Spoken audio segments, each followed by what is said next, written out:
დღევანდელი ჩვენი საუბრის თემა არის სტაციონალური პლანეტები. ესე იგი ვიწყებთ შესავალს ვაკეთებ დღეს და ორ ნაწილად იყოფა ესეც, იმიტომ რომ მასალა დიდია.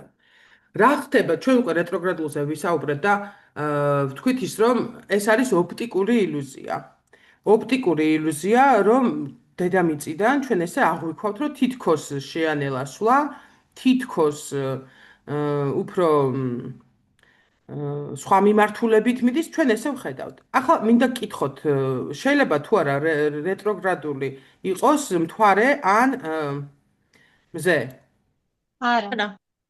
ხო, და რატო ახსნათ ეს კი ვთქვით ამაზე, მთვარე და მზე, მზე ერთ მთვარე დედამიწაც ვერ იქნება, ხო, დედამიწიდან აღვქოთ. მზე ითვლება, რომ სულ წინ მიდის, ხო, ამას მიყვება სხვა პლანეტების, იმიტომ რომ მზის სისტემაა. და მთვარეს არა აქვს რეტროგრადული და სტაციონალური და დირექტული სვლები, თუმცა რო ვთქვათ, რომ რეტროგრადული და სტაციონალური რაღაცები არ ახასიათებს თვალს, თვალს სწორი არ იქნება ჩემი აზრით, ამას ჩემას გეუბნებით ახლა. ნახეთ რატო? იმიტომ რომ დედამიწას კი დაასდევს ეს მთვარე, ხო? მაგრამ ჩვენ ოპტიკური ილუზია, რაც დაუშვათ ჩვენ გვაქვს რეტროგრადულობის და სტაციონარულობის შემთხვევაში სხვა პლანეტებთან, ამის ილუზია ჩვენ გვაქვს ახალი სავსე და და კლებადი მთვარის შემთხვევაში. ესეც ხომ ოპტიკური ილუზიაა. ნუ დედამიწიდან აღვიქვათ, რომ მზარდია, ახალი მთვარეა, მზარდია, სავსეა ან კლებადია. ესეც ოპტიკური ილუზიაა და აი ამ მთვარის მაგალითზე მინდა გიჩვენოთ, ალბათ ვინც ასტროლოგიას ოდნავ მაინც გავიარეთ, ყველამ ვიცით, რამოდენად მნიშვნელოვანია მთვარის ფაზები ადამიანებისთვის, ხო? და შესაბამისად, ეს ოპტიკური ილუზია თუ ესე, აი აშკარა არის, რომ მთვარის კლებადობა, ზრდადობა, სავსემთვარეობა იმდენად მოქმედებს ჩვენ ცხოვრებაზე, რომ ადვილი მისახვედრია აი ამ ოპტიკური ილუზიით, აი სხვა ოპტიკური ილუზიას, როგორი ზემოქმედება შეიძლება კონდეს, ხო? ისეთივე ილუზია, რომ ჩერდება პლანეტა, ну, თუ გრავიტაციის წესები ვიცით, თუ არ იმოძრავებს, ის კვდება და ვარდება და თავისუფალ ვარდნაშია, ხო? მკვდარი ვარსკვლავები ვიცით ეს. შესაბამისად, რახან ორბიტა აქვს და მოძრაობს, ესე იგი სულ მოძრაობს, არ ჩერდება. ეს ჩვენ ვხედავთ ასე, დედამიწიდან ჩანს ასე, თითქოს პლანეტა გაჩერდა, ან უკუსლი წავიდა. როგორ აღინიშნება რუკას როცა ვადგენთ, იცით ხო? ესით ან ესტეთი აღინიშნება ხოლმე პლანეტის ეს იგი სტაციონალური პლანეტა ხდება ორჯერ.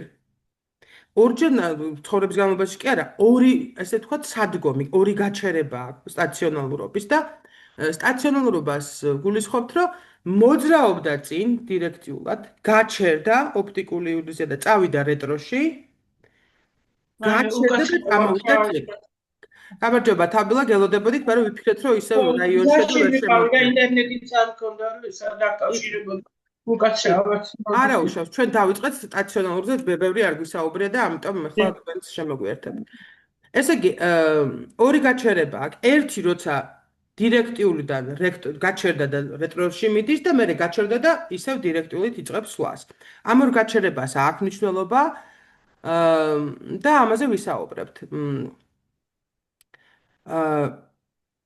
პირველი რაც მინდა გითხრათ, რომ ძალიან ბევრი ასტროლოგი მიიჩნევს და ბევრ სწავლებაში ესროს, თუ ადამიანის რუკაში სტაციონალური პლანეტები არის, ნების 1, 9, არ ვიცი, რა ვიცი, ყველა ვერ იქნება, მაგრამ მაინც ეს მიუთითებს პლანეტის სტაციონალურობა, მიუთითებს, რომ ამ პლანეტის მახასიათებლები არის გამძაფრებული ადამიანის ცხოვრებაში. უფრო ძლიერია პლანეტა, ზოგი ესე მიიჩნევს. აქვე ვიტყვი, რომ ამ კარგ დაუშვათ მახასიათებელს დაუშვათ თუ შავთვლით, რომ ნებისმიერი სტაციონარი პლანეტა უფრო ძლიერია, აქ ისევ ერთი ფაქტორები, რაც არ უნდა ჯერ არ ვისწავლია, მაგრამ უნდა გავითვალისწინოთ. ეს არის რომელ ნიშანშია, რომელ სახშია, რა ასპექტები აქვს და ასე შემდეგ, ჩაყლაპული არ არის ჩაყლაპული, ბევრი რამე მოქმედებს ამაზე. სიჩქარის დამიხედვით, თუ რა სიჩქარით მოძრაობს ესა თუ ის პლანეტა, იმის დამიხედვით არის რამდენი ხანია რეტროგრადული, რამდენი ხანია სტაციონალური. რეტროგრადული ჩვენ ვიცით, რომ შეიძლება იყოს რამდენიმე თვე, ზედა პლანეტებზე გვაქვს ხო საუბარი და ან რამდენიმე კვირა მერკურის შემთხვევაში სადღაც 3 კვირაა ხოლმე, ხო? ამის შესაბამისად სტაციონალური მერკურიც უფრო ცოტა ხანი იქნება და ვიდრე დავუშვათ სტაციონალური ურანი, ხო? სიტყვა შევატაროთ. აი მზის მოძრაობის ციკლზეა და სიჩქარეზე დამოკიდებული აი ამ პლანეტების რეტროგრადულობისა და სტაციონარობის პერიოდები. რაღაცა ნუ ვიცით რომ რაღაც დაშორებით არის მზისგან თითოეული პლანეტა რაღაც გრადუსებით, ხო ესეა? სხვადასხვა დაშორებაა მზიდან პლანეტამდე და აი რას გულისხმობ, როცა რომ სტაციონარობის, ანუ მზის დაშორების გრადუსი რა არის, როდის არის პლანეტა სტაციონალური, ჩვენ როგორ აღვხოთ დედამიწიდან, როდესაც ეს პლანეტა არის დაუშვათ მერკური და მზისგან 38 გრადუსზეა, ჩვენ ხედავთ როგორ სტაციონალურს. ვენერა 48 გრადუსზე.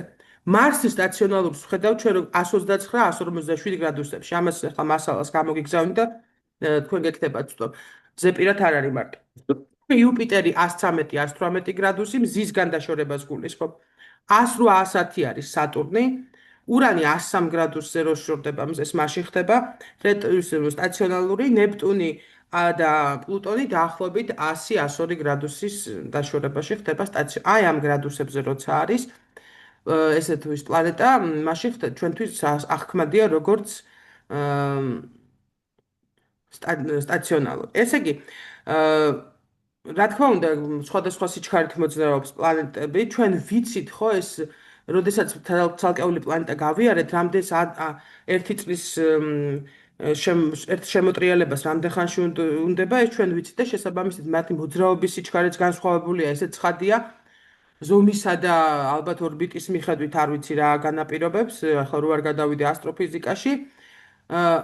ესე იგი, როგორც კი ანელებს ჩვენთვის სიჩქარეს, შედის სტაციონარობაში და მერე რეტროგრადდება, ხო? როცა აკრიფავს სიჩქარეს, გამოდის რეტროგრადულობიდან და მიდის წინ, ხო? აი ესეთი დინამიკა არის ამაში. ახლა სტაციონალურ პლანეტებს რატო აქცევენ განსაკუთრებულ მნიშვნელობას? ამაზე მინდა აი ზედმიწევით არ მივყვები მასალას, თქვენ დეტალურად გაეცნობით ამას უფრო რა თქმა უნდა და აი რისი თქმა მინდა, რატო ითვლება, რატო ვანიჭებთ განსაკუთრებულ მნიშვნელობას სტაციონალურ პლანეტებს?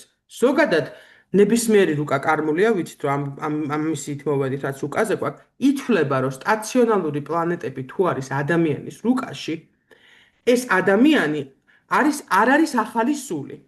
ნუ უпростоრად ახლა აგიხსნით რა, სტაციონალური პლანეტა მიუთითებს იმას, რომ ამ სფეროში პლანეტა რაზეც აგებს პასუხს, მას დიდი გამოცდილება ჰქონდა წინა ცხოვრებაში.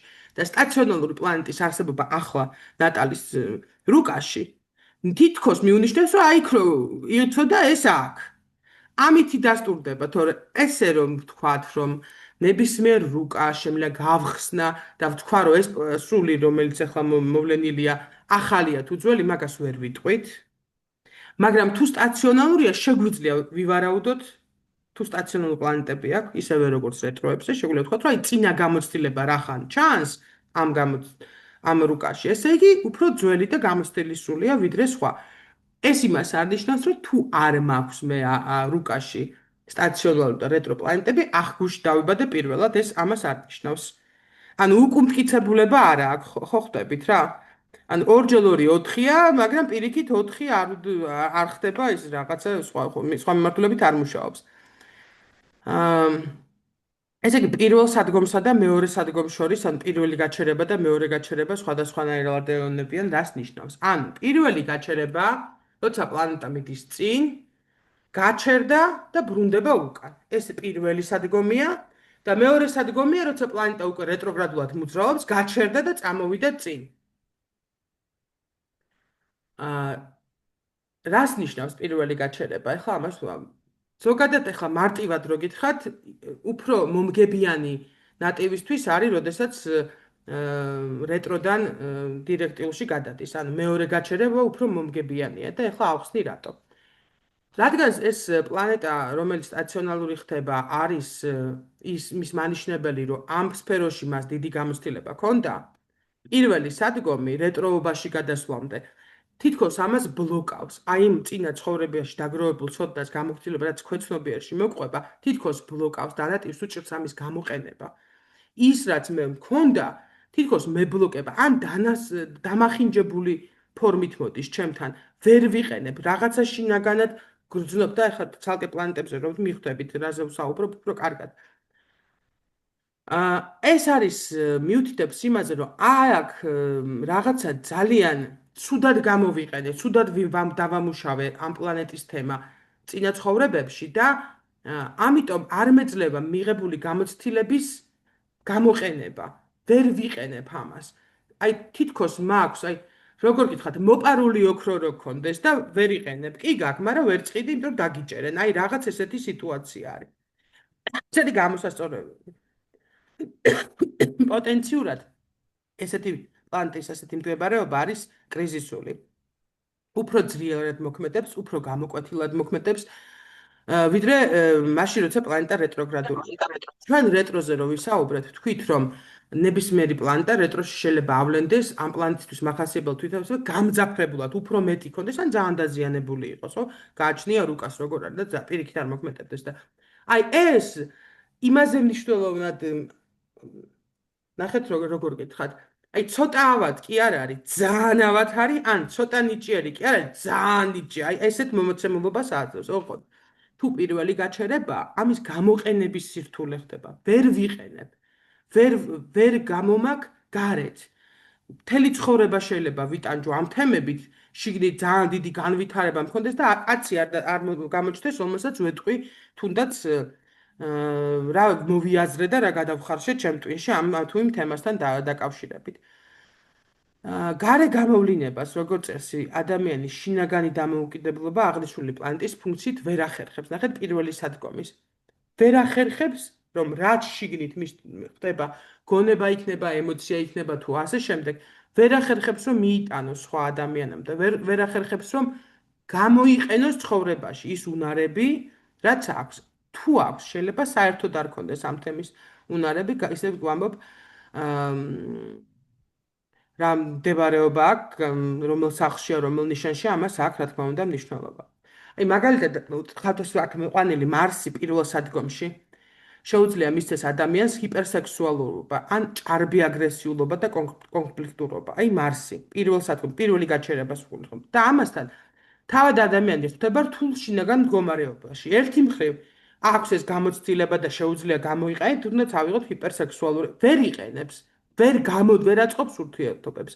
აგრესიულობა აქვს და კონფლიქტურობა აქვს და შეიძლება შეიჭამოს თავი და ვერ უთხრას ვიღაცამ რო უთხრა შედებილო, როგორ მაკადრებ მაგასო ეგ ვერ უთხრას. ხვდებით, ვერ ავლენს ამას. რეტრომარზე უარეს მდგომარეობაშია.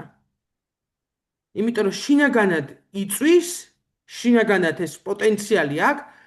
აი როგორი სიტუაცია, იცით, ხო გქონიათ ალბათ გაკვეთილი რომ ძალიან კარგად ისწავლე და იმედი გაქვს რომ გამოგიძახებს მასწავლებელი, იმიტომ რომ სიითად შენი დროა და გადაგახტა. საშუალება არ გეძლევა უბრალოდ რომ გამოხვიდე და შენი კარგად ნასწავლი გაკვეთილი მოყვე. და სხვა ტიპი როგორია? აი დავუშვათ ესე რომ ვერ ავლენს. მეორე შეიძლება იყოს რომ ეს ტიპი სულ ჩხუბობს, სუკამათობს, ხელჩართული ბრძოლა აქვს. ან ლაველასი ხდება, ან კაზანოვა, უპრინციპო აბსოლუტურად პრინციპებს მოკლებული ადამიანი ხდება და ვერაფრით ვერ ავლენს თავს დადებითად. შემდეგი არის რამოდენსაც უნდა გავამახვილო ყურადღება, როგორი ტიპი ხდება, იცით ეს მარსი დავუშვათ სტაციონარული თუ არის? აი ძალიან რო უხარია რაღაცა სათამაშოთი და სულ თამაშობს და მე უცბად всё აღარ უნდა ეს სათამაშო, საერთოდ არ ახსოვს სად დადო, ან საერთოდ არ იცის სად წაიღოს და რა გავუკეთოს საერთოდ ამას. ერთი წუთი ბოდიში გოგიხდით, უნდა ვუპასუხო, დედა რეკავს და გავაჩერებ ჩაწერას. ეს იგი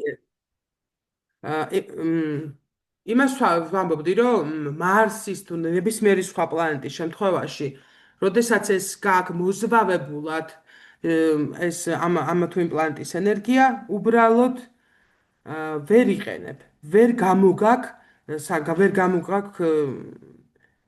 რეალურ ცხოვრებაში. აი მარსის რეტროგრადულობაზე ხო თქვით, რომ შიგნით მუშაობს და რაღაცა დამუშავება უნდა და ახლა მივდივართ იქამდე. ფაქტიურად თუ სტაციონარული პლანეტა გვაზიანებს, უფრო მეტი შრომა გვჭირდება, რომ საჩვენოთ იმუშაოს ამა თუ იმ პლანეტთან, როცა ის სტაციონარულია, ვიდრე რეტრო შემთხვევაში. რეტროდან ამოსვლა უფრო ადვილია, ვიდრე გაჩერებული რო ხარ. ხო ხვდებით რას ვამბობ? დინებას რომ მიყვე, მაგის საშუალება სტაციონალურობის შემთხვევაში არა გაქვს. უნდა შენ დაიწყო, შენ უნდა იმოქმედე, რაც უფრო რთულია, ვიდრე ისედაც კი მიდიხარ უკუსლით, მაგრამ უკვე ხომ მაინც ცურავ და შემოტრიალდე. აქ ვაფშე არ ცურავ, პირველად უნდა შეხვიდე სხვაში, გაჩერებული ხარ და ეს უფრო რთულია, რა თქმა უნდა. ვიდრე შემოbrუნება უკვე როცა შესული ხარ წყალში. ესე რომ გავაკეთოთ, ხო? პირველ სადგომში პლანეტის მქონე ადამიანები ძნელად ექვემდებარებიან ესეთი ცნობებია, რომ ეხმარებიან სწავლას და დასწავლას. იმდენად ძლიერი, დასწავლას გულისხმობ პლანეტა რაც აგებს იმ ფუნქციებს, იმ თემებზე. იმიტომ რომ თითქოს ისე გამჯდარი გაქვს, აი, ხო გინახავთ ადამიანს, რომ აი არ შეუძლია მაგალითად, რო ვთქვათ, კლავიატურიან კომპიუტერზე ვინც მუშაობს, არ შეუძლია რომ გადავიდეს ლეპტოპზე, რომელსაც კლავიატურა არ აქვს. და კლავიატურა აქვს შეერთებული ლეპტოპთან, რომ იმიტომ რომ ვერ აი ახალ რაღაცების მიღება და დასწავლა უჭირს. იმდენად გაყინულია იმ მათგზე, უჭირს ამის გაკეთება. არ ყოველთვის ვაკონკრეტებ ხოლმე. რომ ეს არ ნიშნავს იმას, რომ ვერ ვცვლი სიტუაციას, ამ მოცემულობით ვიზდები. ამ თუ ვარ მშობელი, მით უმეტეს და ვხედავ, რომ რაღაცა პლანეტა სტაციონარული, უნდა ვიზრუნო იმაზე, რომ ამ სტაციონალურობის, ანუ უძრაობის, სიხისტის დაძლევა ვასწავლო, ხო ბავშვს, ამა თუ იმ თვისებების განვითარებით. აი მაგალითად თუ რეტროპლანეტა აქ ხშირად გააჩნია ადამიანს სამართლიანი განცდა, რომ მან იცის და მას შეუძლია იმაზე მეტრი, ვიდრე შეუძლია გამოავლინოს. ხო ესეა. რეტროპლანეტები იძლევა სერიოზულ ნიჭს და ასე შემდეგ, ამაზე ვილაპარაკეთ და აი უკვე სტაციონალურ შემთხვევაში არც ვიცი, გაჩერებული ვარ, აი ეს საკუთარ ძალებში დარწმუნებულობა შეიძლება არ ვიცოდე რომ ნიჭი მაქვს, ვერ ვავლენდე კი არა, არც ვიცოდე და ვერ ვხვდებოდე რომ ამ რაღაცის ნიჭი მაქვს. ვერავლენ სტაციონალური პლანეტის თემებში საკუთარ შესაძლებლობებს ეს თქვით, ხო? და ეს ხო უშლის ადამიანს, რა თქმა უნდა, ცხოვრებაში.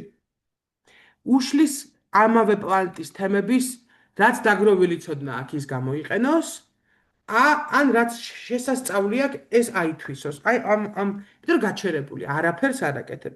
ანუ მიზანი ალბათ ის იქნება ადამიანს რომ ურჩიო, რომ ეს სტაციონალური პლანეტის თემები როგორ დაამუშავოს, რომ აამუშავოს ძალით. დაიწყოს ამ მიმართულებით მოძრაობა. მაგალითად ვთქვათ ახლა, რომ აი დავუშვათ მხატვრის ნიჭი აქვს ადამიანს წინა ცხოვრებაში, ვენერას თემა ხო არის ხელოვნება. და დავუშვათ ადამიანის სტაციონალური ვენერით არის და შეიძლება კონდეს სხვა პირად ურთიერთობებზეც ვილაპარაკებთ ვენერაზე როგორ გვექნება საუბარი, რას ნიშნავს სტაციონალური ვენერა. აი და დავუშვათ წინა ცხოვრებიდან მოსდევს მხატვრობის ნიჭი. აქ კარგ ვარიანტში ის შეძლებს რომ მით უმეტეს მეორე სადგომი თუ ამაზე ვსაუბრობ ახლა როდესაც იქიდან ნიჭი შეიძლება ვერ გამოვიდეს და ვერ მიაღწიოს წარმატებას მხატვრობაში. მაგრამ მომიჯნავე სფეროებში, როგორც არის არქიტექტურა ან ხაზველობეთი, აი აქ წავიდეს. ნაკლები შემოქმედებითობა. და აქ იყოს პროფესიონალი, ხო? ესე იგი მეორე სადგომი რას გვაძლევს? მეორე სადგომი, ანუ ნიშნავს, რომ რეტროგრადულობა გამოიარა პლანეტამ და გაჩერდა.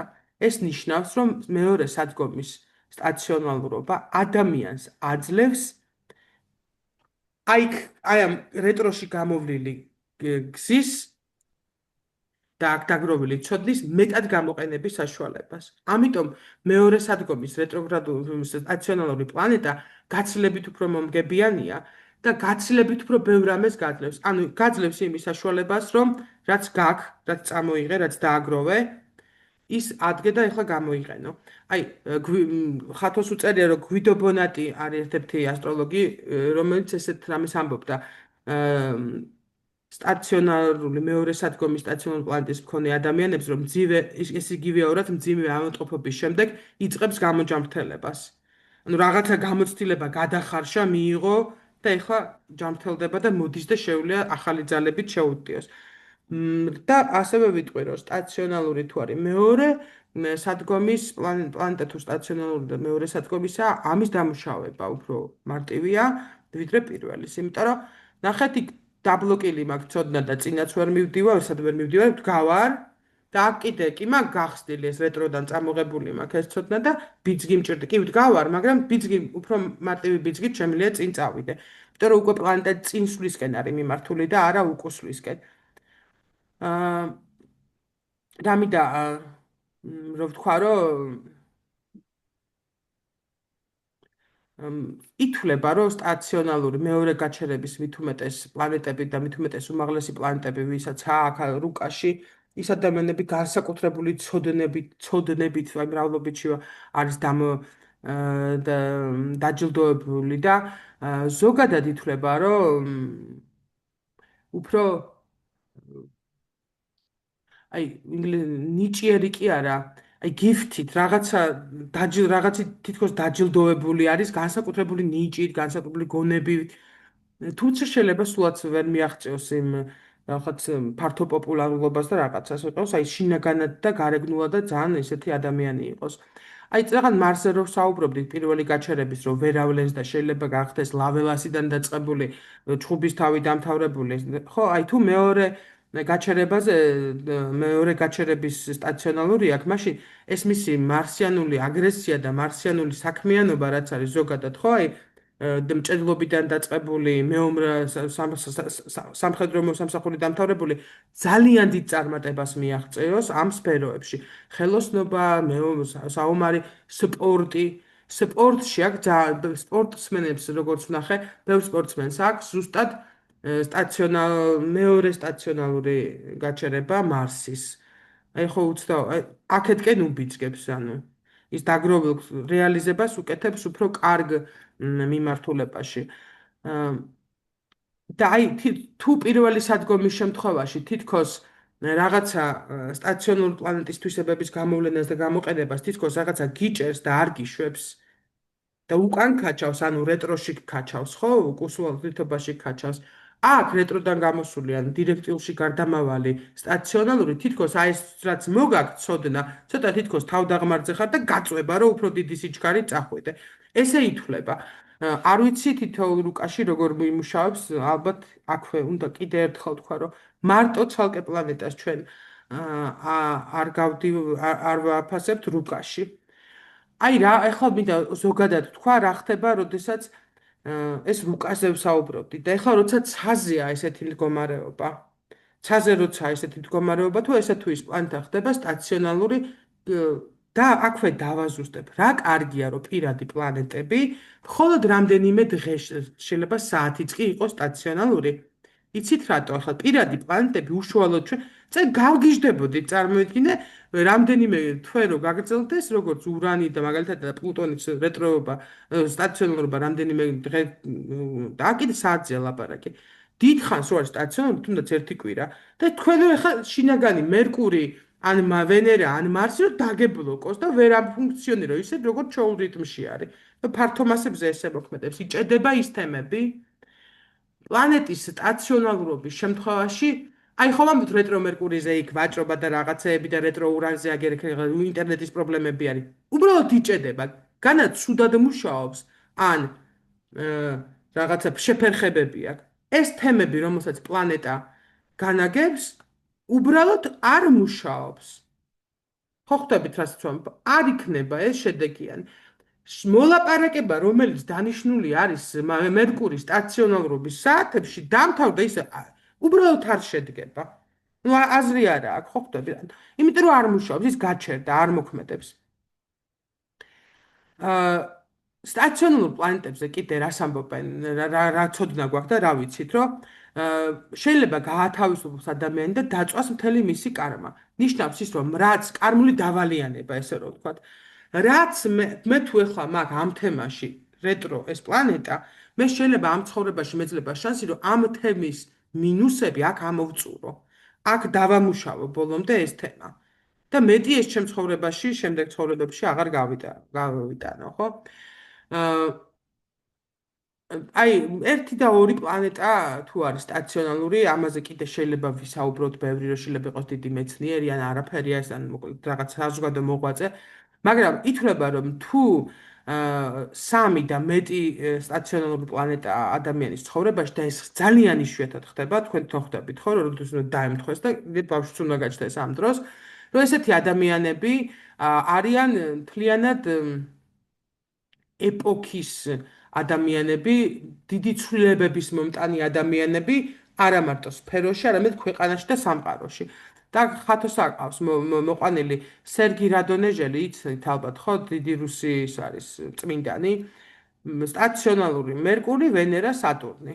ჟანა დარკი, მარსი, მერკური, იუპიტერი, სატურნი და ქირონი. აი ესეთი ერთ ჯერზე, აი წარმოგიდგენთ, მარსი, მერკური, იუპიტერი და სატურნი და ქირონი ერთად როგა ყველაფერი ამ მიმართულებაზე.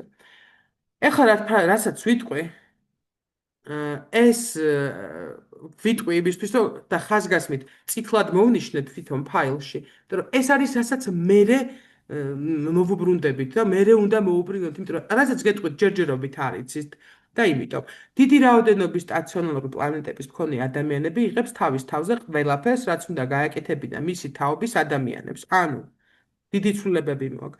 ყველაზე დიდი პასუხისმგებლობა ეკისრება მათ, ვისაც მთვარის კვანძები ან სელენა და ლილიტი ყავს კარდინალურ ნიშანში. ნახეთ, სტაციონარული პლანეტები აქ რუკაში და კიდე მზე, მთვარე, კვანძები და სელენა ან ლილიტი კარდინალურ ნიშანში. არ ვიცი ჯერ კარდინალურ ნიშანი რაც არის. აგრეთვე ადამიანებს, ვისაც კოსმოგრამის პირველი კვადრატი აქვს ყველაზე უფრო შევსებული. და ამაზეც ვილაპარაკებთ, რა პირველი, რა მეორე, რა მესამე კვადრატია. არ ვიცით ეს თემები, უბრალოდ ეს წითლად იმიტომ მოვნიშნე ფაილში, რომ უფრო კარგად მიაქციოთ ყურადღება. მინორული პლანეტები და მთვარის კვანძები ზუსტად სტაციონარული არიან სტაციონარობის ფაზიდან პლუს-მინუს 12 საათის შუალედში. ესეც უბრალოდ ინფორმაცია, რომელიც ახლა უნდა ვთქვა, მაგრამ კარგად ვერ გავიაზრებ, ხოლო მაჟორული პლანეტები -24 საათი, პლუს-მინუს 24 საათი. პლანეტის სიჩქარის განსაზღვრების ძირითადი იდეა მდგომარეობს იმაში, რომ გარკვეულ სტრუქტურებზეა ეს პლანეტა ორგანიზმში მაგალითად პასუხისმგებელი და ასევე ფსიქიკაში. და ამათი მონაცვლეობა სტატიკური მდგომარეობიდან, უძრაობიდან, სტაციონარიდან და გარდასვლა უკუსვლით წასვლაზე ან პირდაპირ წასვლაზე, რა თქმა უნდა, მოქმედებს ადამიანებზე. კიდევ ამბობ, საზოგადოებისთვის, როდესაც ესა თუ ის პლანეტა ზოგადად სამყაროსთვის და რა თქმა უნდა ჩვენთვის როგორც სამსად, როდესაც რუკაზე ესა თუ ის პლანეტა ხდება სტაციონარული, უნდა დაფიქრდე. ეს არის დრო, როცა შევჩერდი და ამ თემას დაუთმედ, რომ რა თემასაც ის განაგებს რა. მაგალითად, რომელი ვთქვათ, ხო, აი მაგალითად ვენერა იყოს სტაციონარული სიტყვაზე ესე ვფრამ რამდენად კარგად მაქვს გააზრებული ჩემი პარტნიორული ურთიერთობები რამდენად კარგად ვარ ამ სფეროში ხო არ მოვაკელი ჩემს სულიერ განვითარებას ხელოვნებასთან კავშირში მე მაგალითად ყველას ვურჩევდი ჩემ თავს პირველ რიგში რომ როცა სტაციონარული ვენერა მაქვს წავიდე მუზეუმში რა და ის ხელოვნებიდან მიღებული დადებითი ენერგეტიკით ავივსო, რომ შემდეგ უკვე ამით ეს გამოვიყენო რაღაც საჩეროდ.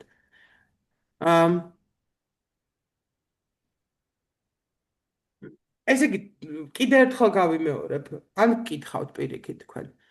რას ნიშნავს, როცა ესა თუ ის პლანეტა არის სტაციონალური? მისი თვისებები და მისი გავლენა ჩერდებასავით. თითქოს პაუზდება. და უნდა გადავიყვანოს საშუალებას გვაძლევს თითქოს, ხო?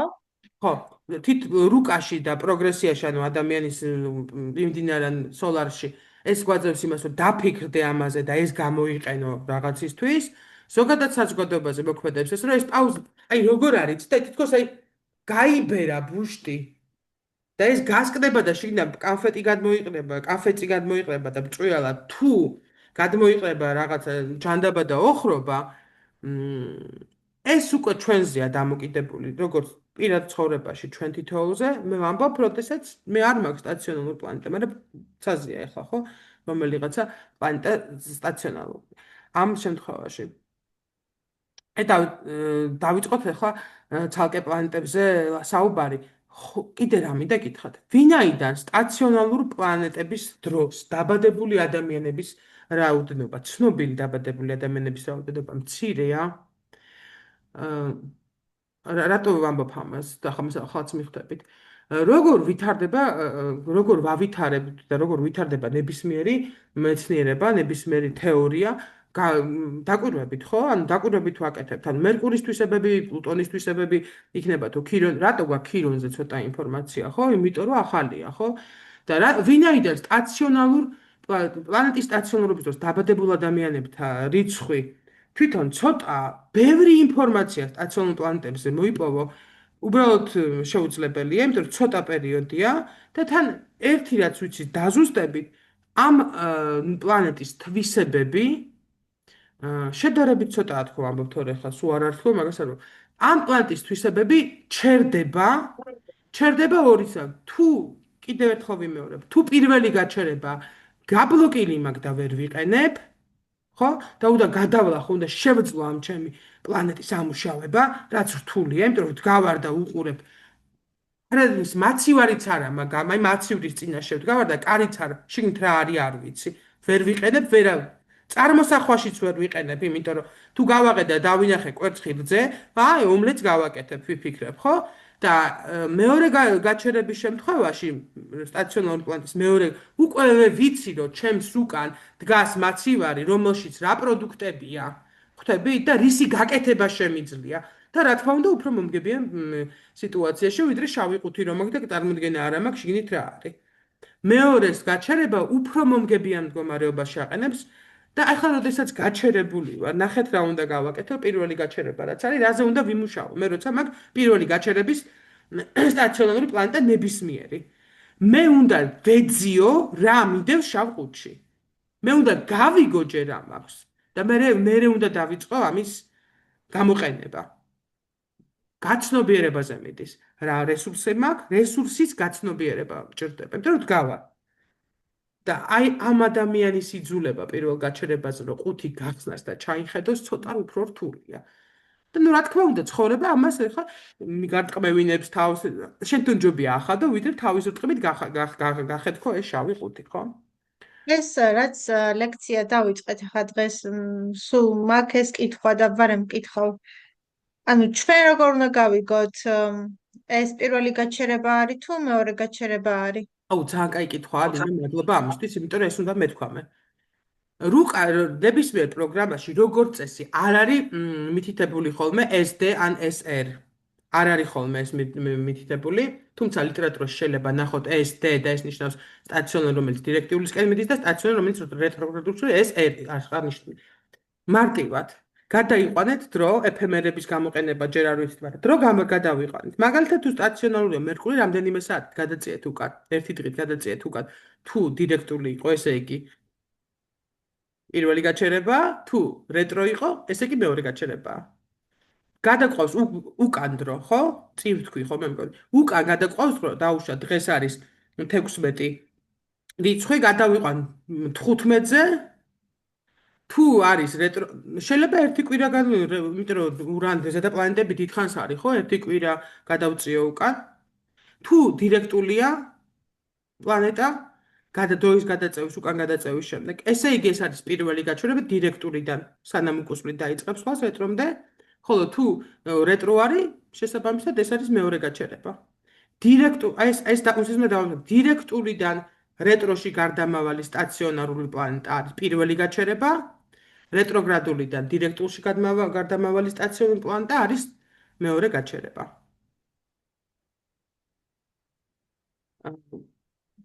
გავაგრძელებ, ხო? დღეს ახლა მერკურზე ვისაუბრებ და დანარჩენ პლანეტებზე ცოტა ისეთი თემა არის, აი დასაზეპირებელი ეს სტაციონალური რაღაცა, ხო? ეს გასაწერი გამოსაწერი, ამიტომ მერკურზე ვისაუბრებ დღეს და ამით დავასრულებ დანარჩენი პლანეტების შემდეგ ლექციას და დავასრულებთ კიდევ სტაციონარს. მე აქვე გეტყვით, რომ მე ალბათ გვექნება ასტეროიდებზე საუბარი და მე კიდე პროგრამას თანდათან მივუყვებით ხო? და ის რა ქვია, მე ჩემ რუკაში ყოველ შემთხვევაში რეტროგრადულზეც მაინტერესებდა და თან რო ხსნით ხოლმე, ჩემ რუკაში ვიყურები ხოლმე და მე მაგალითად სტაციონალურს იმას მაჩვენებს, ნოუდებს მაჩვენებს და რეტროზეც ანუ ნოუდებს მაჩვენებდა და ეგენი ცალკე სტაციონარული არის საერთოდ? სტაციონარული ნოუდები მისიის შესრულების გაჩერებას ნიშნავს. ზოგადად ნოუდებზე რომ ვილაპარაკებთ კვანძებზე, მაშინ ვისაუბრებთ იმას. ზოგადად 95.9 მოსახლეობას რეტრო გვაქვს ნოუდები და ანუ სხვა მიმართულებით მოძრაობს, ხო, ვიცით უკუღმა და დირექტიულია და სტაციონარი ძალიან იშვიათი. დირექტიული უფრო მეტი და სტაციონარული ნოუდები მე საერთოდ არ შემხვედრია არც ერთის არავის რუკაში და მე თქვენ რუკაზე ცოტა ვისაუბროთ privately. არა, იცი რა არის, სხვათა შორის მისიის AstroSix-ზე არ მაჩვენებდა და მე აპლიკაცია მაქვს, რომელიც დანარჩენ ინფორმაციებს რავი სწორად მაჩვენებს. ახლა არ ვიცი ნოუდების შემთხვევაში რამდენად სწორია, მაგრამ აქ მაჩვენებს აპლიკაციით ყველაზე მხოლოდ ზუსტი არის ზეტი ხოლმე, მაგრამ მე წინაზე გითხარით, რომ მე რამდენჯერ ზეტი იმდენჯერ აძლევს ხოლმე შეცდომით მონაცემებს, რომ რამდენიმე სხვადასხვა ასტროლოგიურ, მე მგონი გაგიზიარეთ კიდევაც ის რასაც ვიყენებ ხოლმე და აი მე ვამოწმებ ამაში სტაციონალური აი რა დროს მოვასწარი გაჩენა არ ვიცი და ანუ სულ რაღაც ნოუდის შემთხვევაში ხო ძარძნელი არის და ამთხვიო ამას მაგრამ ხო რაც ვილაპარაკე ნინო რაც ვილაპარაკე პლანეტებზე იგივე ვრცელდება სტაციონალურ რუკებზე ანუ სტაციონარულ კვანძებზეც იგივე ვრცელდება იმიტომ რომ შესრულებაში შეფერხება მექნება, ხო? კვანძები ხო მისია, რას ვეყარდნობი, შეიძლება ეს იყოს პირიქით გახსნა იმისა, რომ ძალიან ადვილად წინა გამოცდილებას იყენებდა ახალი მისიის შესასრულებლად და პირიქით იყოს დაბლოკილი. ხო? სანახავია. მე ჩემი საყვარელი სტაციონალური მერკური ამას წინათ რაღაცას უყურებდი ისე რა ქვია აი ჩემი მერკურის რეტრო მერკურის ძახილის მერე იმ ცნობილი ძის მერე სადაც სულ მერკური ვიძახე და რაღაც ვიდეოს უყურებ და ქალი ასტროლოგი რაღაც ლაპარაკობს და უნდა თქვა სტაციონალური და სულ რეტრო და უნდა იძახოს სტაციონალურ რაღაცაზე ყო რომელიღაც პლანეტაზე და ამის მაგივრად რეტრო მერკურს ამბობს ერთი 15-ჯერა და 15-ჯერა ესწორდება რეტრო მერკურის პერიოდია ახლა. ანუ გვეთამაშებ მერკური ჩვეულებრივად გვეთამაშება თავის ცუღლუტა თამაშებს. ძალიან საყვარელი არის ერთობა რა. აი ცანცა რა არის და ძალიან საყვარელი, ძალიან ცოცხალი მერკური მიყვარს ძალიან. არ ვიცი რატომ მიყვარს ესე ძალიან, მაგრამ აი ბოდიშით ახლა ესე რომ მე რეტრო მერკურზე მემართება ხოლმე საოცრებები. რომ გვეღადავება ადამიანებს და ჩვენ მიზერულ ზომაზე რომ მიგვითითებს, ხო? ან ზღვაში არ ჩანვართ, აღარ არის ლაპარაკი კოსმოსზე და ჩვენ რომ მაინც ჩვენი თავი ზევსები გგონია, არ ვიცი. აი ესე დაგვცინის რაღაც ძალიან მერკური თავის ღმერთებს დასწინოდა და ეღადავებოდა და რაღაცას უჩალიჩებდა და ჩვენც ახლა ესე გვეღადავება. ადამიანს აქვს კარგი მენტალური მონაცემები. თუ მერკური არის სტაციონური, ისე ითვლება სულ ერთია რომელი გაჩერების, სამყარო მხარს უჭერს და ეხმარება მას ენერგეტიკულ დონეზე. ანუ მერკური გაძლევს იმას. აი გამოვლინება არის, შეიძლება ვერ ავლენდეს ამას, მაგრამ ძალიან გონება გახსნილი იყოს. აუ, ეხლა გეტყვით აქ ჩემ აუტიზმის კვლევაში რეტრო და სტაციონარული მერკური აქ ადამიანების, რომელსაც მძიმე ფორმის აუტიზმი აქვს, ძალიან სერიოზულად აქ მერკურის დაზიანება აი ამ ფორმით რა. და ანუ ჩვენ ისიც კი არ ვიცით რა მასშტაბის აზროვნება აქვს ადამიანებს რა. და სტაციონარული მერკური როგორ გვეთამაშება, როგორ გვაძლევს ამის დასავლებას. მიზანმიმართულად და აქტიურად იყენებს ამ მონაცემებს, შეუძლია ამტვით თავის გონების გამოყენება და შეუძლია გახდეს ძალიან ბევრი გენიალური აზროვნების ადამიანია ამ სფეროში. უმაღლესი რანგის სპეციალისტი შეიძლება გახდეს ამა თუ იმ იმაში, ნობელის პრემიეტი, ლაურეატი ფიზიკაში, ბევრი ყავს სტაციონარული მერკურით. ანუ ზუსტ მეცნიერებებში შეიძლება მიაღწიოს არა მარტო ზუსტ მეცნიერებში, იმიტომ რომ არ დაგვაუწყდეს რომ მერკური არის ასევე პირველ რიგში კომუნიკაცია და კომუნიკაციის ერთ-ერთი ფორმა არის წერითი კომუნიკაცია და შესაბამისად ეს გვაძლევს არა მარტო ზუსტ მეცნიერებებში დიდ ადამიანებს, არამედ გვაძლევს დიდ ადამიანებს წერით ხელოვნებაში, ხელოვნების წერით, ანუ ლიტერატურა, პოეზია. ამას გულისხმობ. ცალკე რატო გამოვყავი პოეზია ლიტერატურისგან, იმიტომ რომ ლიტერატურები ესე ყოფენ ხოლმე, ლიტერატურა, ვითომ, რა ქვია, პროზა და პოეზია. რას შეიძლება დაარტყას? და აი დაარტყას შეიძლება ზუსტად კომუნიკაციას, როგორც აუტიზმის ფორმით მეტყველების არ ქონით, ისე ურთიერთობების ვერაწყობა, ადაპტაციის უნარი საერთოდ არ ქონდეს, დასწავლის უნარი არ ქონდეს, წერა-კითხვა ვერ ისწავლოს, ესე რა ქვია, აი ალალიდან დაწყებული დისლექსიით დამთავრებული დაავადებები შეიძლება ქონდეს ადამიანს, ვერასოდეს ვერ ახო არიან ადამიანები, რომელიც ვერასოდეს წერა-კითხვას ვერ სწავლობენ. და შეიძლება დატოვოს ესეთი დაბეჭდილება, რომ ეს ადამიანი არის, ну, აი, სრული რეგვენი. იმდენად ღრმა აზროვნება ქონდეს და ანალიზის უნარი, რომ ისე გვიან გცემდეს პასუხს და გვიან რეაგირებდეს ინფორმაციას, შეიძლება ჩათვალო, რომ ვერ აზროვნებს ეს ადამიანი. ოღონდ როგორ ვერ აზროვნებს, საერთოდ შეიძლება ისეთ მასშტაბზე ჩვეულებრივი ადამიანები ვერ ავდიოდეთ. კომუნიკაცია თუ აქვს დაბლოკილი, ეს საერთოდ ვერ გადმოგცემს ამას. და იქნება შთაბეჭდილება. აქვე ვიტყვი, რომ მერკურის მით უმეტეს სტაციონალური, რომელიც გაჩერებულია, შეიძლება მიუთითებდეთ იმას, რომ ადამიანი იყოს მიდრეკილი ფსიქიკასთან დაკავშირებული პრობლემებით. ფსიქიკური აშლილობების პრობლემებზე შეიძლება მიუთითებდეს ეს. კიდევ ვიმეორებ, იმ კვლევაში, რომელიც მქონდა აუტის ბავშვებთან მიმართებაში, უმეტესობას, აი 99% ქონდა დაზიანებული მერკური, სტაციონარული მერკური, რეტრო მერკური, რაიმე ფორმით და პირდაპირ ვიტყვი, რომ ან მერკური იდგა მისთვის არახელსაყრელ სახში, ან ნებისმიერ შემთხვევაში სუსტი მერკური იყო რა, ეს მერკური იყო დაზიანებული. და დაზიანების და მიხედვით შეიძლება იყოს რამდენად მძიმე დაზიანება არის კვადრატია ოპოზიცია, რომელ სახში დგას, ამდენად თვითონ ღირებულება რამდენი აქვს თვითონ პლანეტას, ამის მიხედვით სხვადასხვა იყოს. ეს არ ნიშნავს, რომ აუცილებლად ეს არის ერთ-ერთი შესაძლებლობა. კიდე რა უნდა ვთქვა? აი ეს მომწონს ხათვეს წინადადებას წაგიკითხავთ. სტაციონალური მერკურიანელები შეიძლება იყვნენ საუკეთესო, ყველაზე სუსტი, ან ყველაზე გაფუჭებული გონების პატრონები. და აი perverts რაც ქვია, აი pervert ინგლისურად რა ქართულად როგორ არის ეს სიტყვა? პერვერტი, ხო, ქართულად ხო პერვერტია. ანუ რაღაცა გახრწნილი სტაციონარობა შემოაქვს გახრწნილობა ყველა პლანეტასთან, ცუდი გამოვლინება შეიძლება, აი ყველაზე მახინჯი აი აბსოლუტური აფერისტი შეიძლება იყოს სტაციონარი მერკურის პატრონი. თუ იცით ის კაცი რო იყო, ხან რო პილოტად მუშაობდა, ხან რო ექიმად და მე FBI-ის კონსულტანტად დაიწყო მუშაობა, აფერისტო, არც დიპლომი ჰქონდა, არც მფრინავის და არც ექიმის, მაგრამ მუშაობდა ამ აი ესეთი აბსოლუტური აფერისტობა, გაფუჭებული ადამიანის, აი ყველაზე ცუდი თვისებები, რაც ამა თუ იმ პლანეტას აქვს, ხო გვაქვს დადებითი უარყოფითი გამოვლინება ამა თუ იმ პლანეტის. აი ყველაზე ცუდი გამოვლინების ზეხარისხი შეიძლება იყოს სტაციონარობა შეიძლება მიუთითებდეს ასეთ რაღაცაზე. ეს არ არის, ოღონდ აუცილებლად ასე რომ მოხდება. ეს არ ნიშნავს, რომ ზუსტად ესე იქნება ყოველთვის და ყოველთვის ცუდად გამოვლინდება. პირიქით, მე ვუყურებ, რომ შეიძლება ეს ცუდი მონაცემი შეიძლება ძალიან კარგ რესურსად გადაიყვანო შენს თავში და გადაზარდო უფრო დიდ და მასშტაბურ ქმედებად. ეხლა მინდა გითხრათ, რამდენიმე ადამიანს ვისაუბრო, რომელსაც დაბადების რუკაში აქვთ სტაციონარული პლანეტები. ვეცდები, რომ გაგიზიაროთ კიდევაც ეკრანი თუ გამომივა. მე მგონი გამომივა, ესეც ხო ვიცი. ხო ვისწავლე ნელ-ნელა ყველაფერს ვსწავლობ.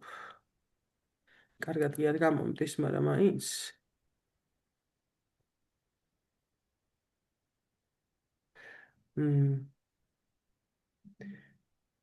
ხედავთ ალბათ, ხო?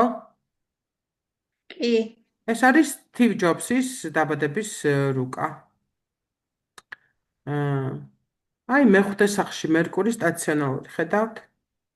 რეტრო იუპიტერი, რეტრო ურანი, რეტრო ნეპტუნი, რეტრო პლუტონი. ხო ვთქვით, რომ რეტროობა შეიძლება და სტაციონარობა, ბევრი ესეთი პლანეტა მიუთითებდეს განსაკუთრებულ ადამიანს. აქ წითელ ხაზებსაც ხედავთ ეს კვადრატურა და ოპოზიციების რაოდენობას ამ ადამიანის ცხოვრებაში, ალბათ ხედავთ რამხელა არის ხა. დანარჩენ დადებითებზე არ ვამბობ. და სულ ვამბობ, რომ ადამიანს აქვს ესეთი რთული რუკა, მით უფრო მეტის მიღწევის საშუალება არ ნიშნავს, რომ რთული რუკა მაქვს, ამდენი რეტრო პლანეტა მაქვს და სტივ ჯობსი ვერ მიაღწევდა წარმატებას. მზე მე-6 სახლში, მე-6 სახლი არის მე-12 სახლის ოპოზიცია და თევზებში. მე-6 სახლი არის ჯანმრთელობა, ესე ზოგადად გეტყვით, მისი ნაადრევი სიკვდილით, სატურნიდან კვადრატურა მქონე მზეთან. მისახვედრია, რომ ჯანმრთელობის პრობლემებით გარდაცვალებას მაგერ რუკაშიც ჩანს. ეს არის სტივ ჯობს. ძალიან მომწონს ეს კაცი, რომელმაც და რას მიაქცეთ ყურადღებად. მერკური არის სტაციონალური მერწყულში. მერწყული არის ინოვაციები.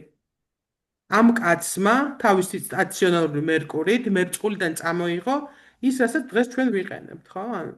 მაგერ მიდევს მე მაგალითად სტივ ჯობსის შეცვალა მთლიანად ყველაფერი. მეორე ადამიანი, რომელიც მინდა გაჩვენოთ, ეს არის მარინა აბრამოვიჩი. გეცოდინებათ, ექსტრავაგანტული არტისტია. აი სცენა რო ქონდა თუ იცით ცნობილი, რომ შეგეძლო დამჯდარიყავი წინ მის წინ, ის უბრალოდ იჯდა წითელ კაბაში და წინ რო ჯდებოდნენ ადამიანები, უბრალოდ კი. ხვდებდნენ. ექსტრავაგანტული, რეტრო მერკური მორიელში, როგორი სიღრმისეული რაღაცეები წამოიღო, ხო? ვენერაც რეტრო, სტაციონარული მერკური მორიელში, ვენერა მორიელში რეტროგრადული, სატურნი რეტროგრადული, урანი რეტროგრადული, პლუტონი რეტროგრადული. მის რუკასაც უყურებთ, როგორია, წითელი ხაზებით გადახაზული, ანუ სულ ოპოზიციები, კვადრატურები, ძალიან ბევრი, ხო? და მისი ცხოვრებაში თვითონ მე-5 სახლელია მზე, ანუ სცენა მისია აბსოლუტურად, ხო?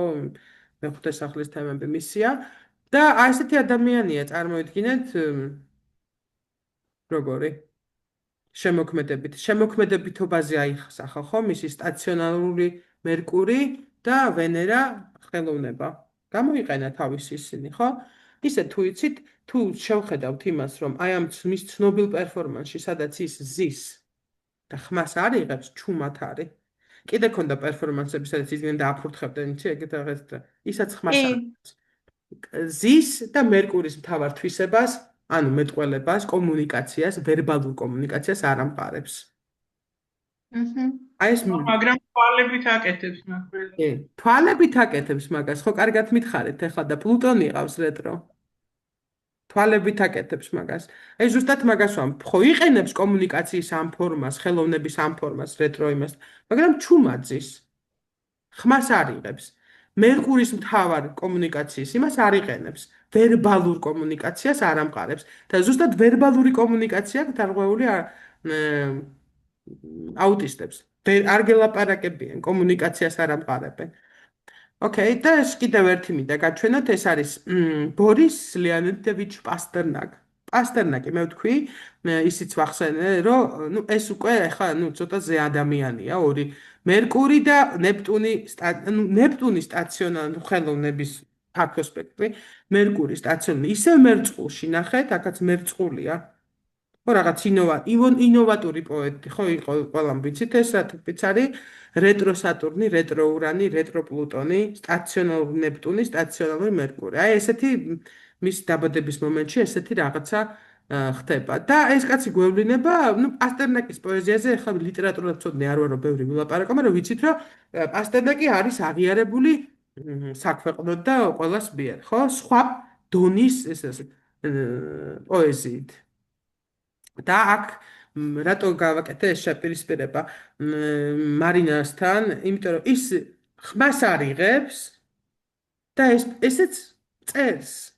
ეს წერითავლეს თავის იმას, ხო? აი, ეს წერლობით ერთი და იგივეა თითქოს, ხო? აი, თითქოს ერთი და იგივე სტაციონარული მერკური და ორ სხვადასხვა რაღაცას, ნუ რა თქმა უნდა, იმიტომ რომ სხვა პლანეტები გვაქვს სხვანაირად. ეპოქა ვთქვით ხო ცოტა სხვანაირი ადამიანი, როდესაც სტაციონალური პლანეტები მეტი აქვს. აგერ რო შევხედოთ ახლა პასტერნაკის შემთხვევაში, მერკური, სატურნი, ურანი, ნეპტუნი და პლუტონი და ქირონზე დამავიწყდა 6 პლანეტა აქვს უკუსვლითი ან სტაციონალური, არა დირექტული. ამას კიდე ერთხელ გავიმეორებ, იმიტომ ვამბობ, რომ აქიც რას გაჩვენებთ კიდე, ეს ასტროსიკია, საიტი. და აქ არის famous people, შეგიძლიათ ნახოთ, ესე გადახვიდეთ ამ famous კი, people. მიყვარს ეგ საიტი. და famous people data მოძებნოთ რუსულადაც არის, აქ სადღაც არის ღილაკი, რომ რუსულზე გადახვიდეთ, ვისაც რუსული გაწყობთ და რუსულით შეგიძლიათ მოძებნოთ, აი ნახეთ გაფართოებული ძიება სადაც არის, აქ შეგიძლიათ აი ჩაწეროთ მზის მდებარეობით მოძებნოთ ინტერესისთვის, ხო, აი დავუშვათ როგორ მუშაობს ამის დასადგენად, სხვადასხვა ასპექტებით, პლანეტების ერთმანეთთან ასპექტაციითაც კი შეგიძლიათ მოძებნოთ, მაგალითად, ასცენდენტის კვადრატი ზესთან და აი ამ ასპექტით მოძებნით აი რამდენ ადამიანს. ნებისმიერი ფორმატის შეგიძლიათ მოძებნოთ და მე ამას ვიყენებდი სწავლის პროცესში, რომ დამენახა, იცით რა არის ახლა ცნობილ ადამიანებზე დაინახო როგორ იმუშავა ცოტა ის, საერთოდ როცა არ იცნობ ადამიანს ძნელია, ხო? მაგრამ რაღაც ზოგადი ასპექტები შეიძლება დაინახო.